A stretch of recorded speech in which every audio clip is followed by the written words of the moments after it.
Hi, Genki Call here with your Soulforge offerings for the week of February 27th, 2023. But before we do, I want to point out I have been forgetting to show you this, but King Ollie puts together this amazing list every week of remaining Soulforge mythics, and we are getting down to the bottom of the barrel. If you are low on gems and you are desperate for Ironhawk, it will be in the Soulforge within 3 weeks. You can see there are not many left in this mythic cycle, and Ironhawk is one of them. So keep that in mind when you're trying to decide whether or not you want to craft something this week. So let's go ahead and head into the game, and I will show you what we have available here this week. For the legendaries, we have Carnex.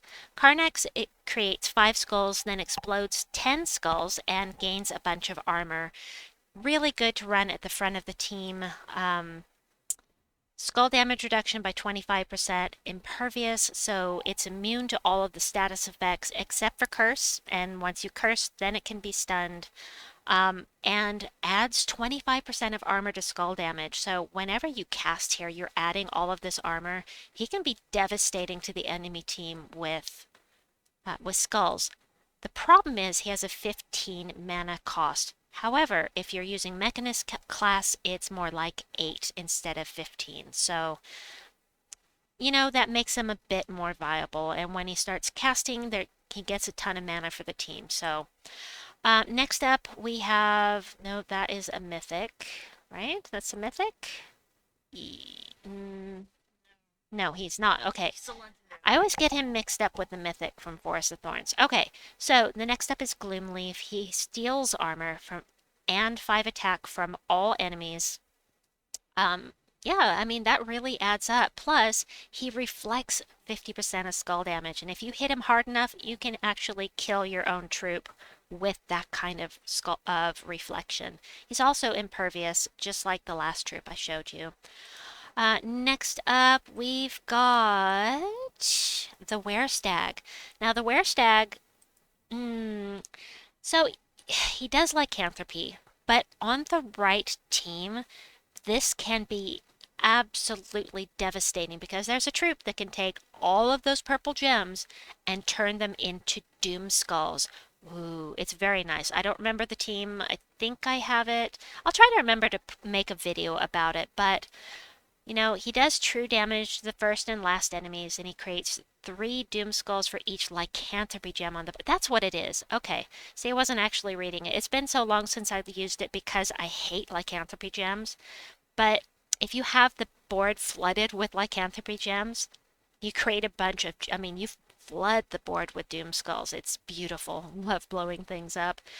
He does have a 50% chance to convert a purple gem to a lycanthropy gem at the start of the turn, and he inflicts lycanthropy on a random enemy when matching 4+ gems. So that's cool. Hate that. I really hate lycanthropy gems. Um, but you could put him on the team and then just never use him, but then there's this. So, meh, meh, meh. All right, next up. The Flesh Horror. I like this troop. I especially like this troop for quick delves. Eliminates all armor from an enemy. You want to hit the first troop if you can, and then deals damage to them and all enemies below them. Therefore, it is doing damage to the entire team, plus it's taking away all of the enemy armor from whomever you cast on. Basically, it's an AoE thing that's not technically AoE. Area of effect hits the entire enemy team. However, if they're submerged, it will still hit them because of the wording of the spell. Because you're not necessarily going to hit the whole team. It's only if you hit the top enemy it's going to hit the whole team. So it doesn't count for submerge as an AoE spell. So you can still hit them. Also, gain 2 to a random skill at the start of the turn, undying, and skull damage reduction by 20%. Let's see. Is that all of the legendaries? Yes, it is. Okay. Always here. Tina is probably the most notable mythic that we've got in here. Tina is absolutely devastating, and people don't use Tina very much anymore. But it does do damage to 3 random enemies. True damage, gains 90 armor, and then adds 50% of armor to skull damage. Also reduces damage from spells by 50%. Now, the problem with Tina is that she's resistant to spells. I mean, 50% less damage from spells. However, if you can hit her um, with skulls, she caves pretty quickly, but with all of the armor that she's getting, she's really, really a dangerous foe. And like I said, one of the best troops in here this week. Zilopochli, however, not considered to be so great. Damage to an enemy boosted by purple gems. If there's a storm, deal double damage, and if the enemy dies, create 12 skulls. He's not considered to be a very good mythic. He is undying. He does do death mark if he ends up doing skull damage himself, and he does 12 damage to a random enemy whenever you match yellow gems. However, that's a little weird. He doesn't use yellow gems, so would have been better if he, used if it was on purple gems, perhaps. But, you know, anyway, you can see by the fact that this is not traded, I don't own him, and there are not many troops that I don't own at this point, and I have plenty of diamonds. So I am absolutely crafting this for my power levels. I now own another mythic! Yay! Oh, I'm getting close to having him finished, folks. Oh, so nice. All right, next up, we have the Flame of Anu. Flame of Anu does damage to the first 2 enemies boosted by burning and fairy fired enemies. The problem is, I mean, it's a boost of 5 for each burning enemy, a boost of 5 for each fairy fired enemy, but as the enemies die off, it does less and less damage. It does burn and fairy fire a random enemy for every match 4 that you do. That is super nice, but people tend to use different troops to do this kind of thing, and tend to ignore Flame of Anu simply because it only does damage to 2 enemies, and as they die, they do less damage. So that's where we stand with Flame of Anu. Now, Hatir and Scroll. I love this troop. I really do. And I have a video I'll put in link in at the last 15 seconds of this video. You'll see link to the video where I do a spotlight on this team.